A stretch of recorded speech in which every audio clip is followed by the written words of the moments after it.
America already এসে গেছে।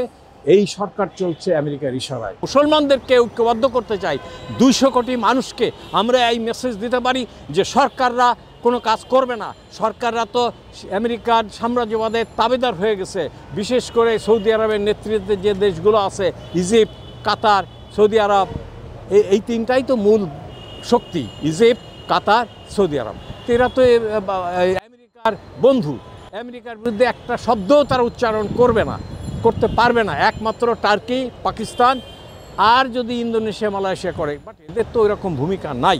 এখন পাকিস্তানই একমাত্র, আর তুরস্ক, এই দুই রাষ্ট্র যদি ইরানকে সাপোর্ট করে, চায়না এবং রাশিয়া সাপোর্ট করবে, তাতে করে আমার মনে হয় যে আমাদের বিপদ কেটে যাবে ইনশাল্লাহ।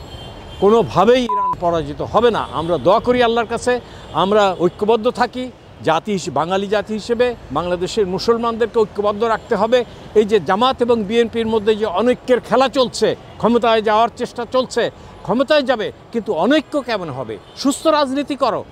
তোমরা কেন সংঘর্ষের মধ্যে যেতে চাও? সুস্থ রাজনীতি করে যে ভোট পাবে, যে নির্বাচিত হবে, ক্ষমতায় যাবে, এটা নিয়ে তো দ্বন্দ্ব করাটি ঠিক হবে না। এই দ্বন্দ্বের সুযোগে ভারত আমাদের এখানে আসবে। আমেরিকা এখানে অলরেডি এসে গেছে। এই সরকার চলছে আমেরিকার ইশারায়। এটার থেকে পরিত্রাণ নাই। কিন্তু আমেরিকা দেশ দখল করবে না। আমেরিকা এই বাংলাদেশের মতো একটা গরিব দেশকে ব্যবহার করবে, কিন্তু ভারত হচ্ছে আমাদের মূল শত্রু, আমেরিকা না। এটা মনে রাখতে হবে। আমেরিকা ইসরায়েলকে ব্যাক করছে ঠিকই, কিন্তু সেটা তো আমাদের কূটনীতির মাধ্যমে মোকাবিলা করতে হবে। কিন্তু আমাদের বাংলাদেশের কূটনীতি তো ওইরকম সুসংগঠিত না, ওইরকম অভিজ্ঞ কূটনীতি মানে কি। পাকিস্তানের আছে,